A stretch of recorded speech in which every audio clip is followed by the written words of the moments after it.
Hi po, pwede po magtanong, saang bangko po pwede mag-loan na may mababang interest? Salamat po sa sasagot.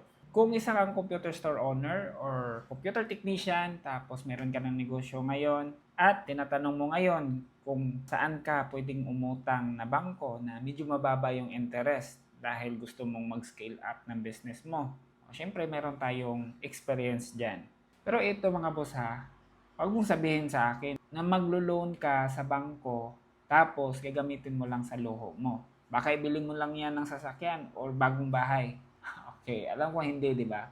Back doon sa topic natin mga boss. Sa pagkakaalam ko mga boss, I think lahat ng mga malalaking banks ay medyo maliit talaga yung interest nila. At meron akong dalawang tip sa'yo na pwede mo magamit para mas mabilis na lalaki yung negosyo mo. So una mga boss, syempre, given na uutang tayo sa bangko dahil mas mababa po yung interest sa kanila. So yung unang tip po sa iyo mga boss na hindi mo to makikita sa Google, ayan. So unang tip ko sa iyo mga boss ay dapat na mangutang ka during December. Or kahit na hindi ka mangutang sa kanila, bangko na mismo yung lalapit sa iyo. Kasi every December mga boss, uubusin talaga nila yung budget nila para mapautang sa lahat ng mga negosyante. And every December mga boss, sobrang liit talaga ng interest. Yan yung isang technique. Ayan. So, pangalawang technique mga boss ay syempre gamitin niyo po yung postpaid. Ayan. So, supplier technique.